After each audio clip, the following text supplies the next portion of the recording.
Hey, my readers, I'm back with Pia Chapter 1, starting off where I left off at. While Muddy slept and Pia took care of her brothers, panic gripped the city. The director of Philadelphia General Hospital pleaded for volunteers to relieve nurses who had collapsed from the overwork. Doctors and nurses started dying, three one day to another, for the next.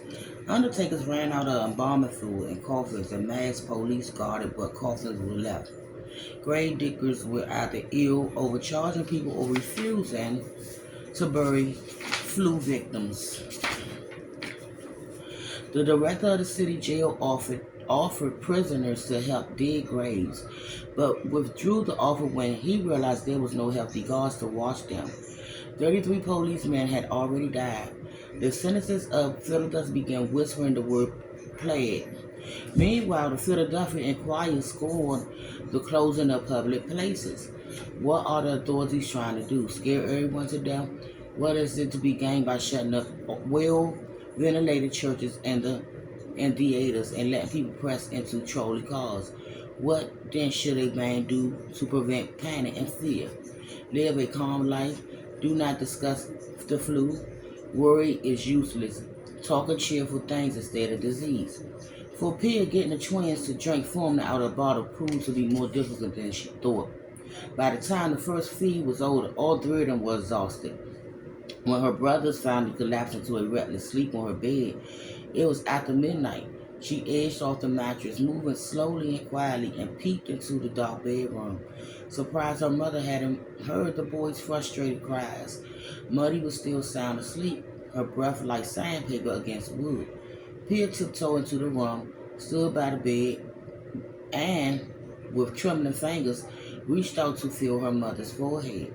As soon as her hand touched Muddy's clammy skin, heat lit up her face and neck. An invisible weight pressed against her chest.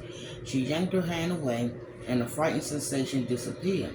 Tears filled Pia's eyes. No, Muddy can't be sick. She just can't be.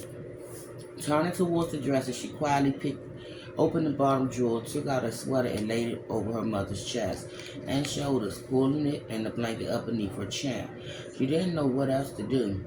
Queasy with fear, she crept out of the room and closed the door. The daughter leaving the safety of the apartment, going out into the city in the middle of the night to search for a doctor and not knowing if anyone would ever help, terrified her, and who would take care of the babies while she was gone.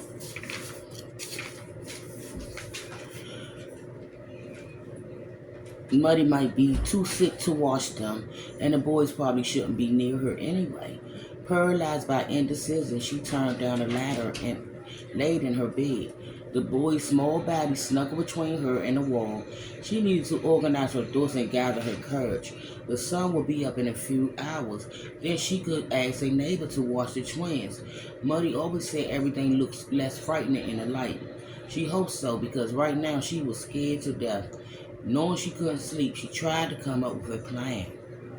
When her frantic dreams ended, she opened her eyes, confused and trying to remember what day it was. An eerie grayish glow filtered in under the floor sack drapes. She turned her head and looked up. A jagged water stain colored the gray ceiling paper like a small yellow lake, making her think of the spring runoff near the Clum Banks and Horizon. Then she remembered. The school and churches and all public meeting places had been closed, and Muddy might be sick with the flu. The twins still lay between her and the wall. She sat up with a start and nearly fell off the edge of the bed, then blinked and looked around, trying to figure out how long she slept.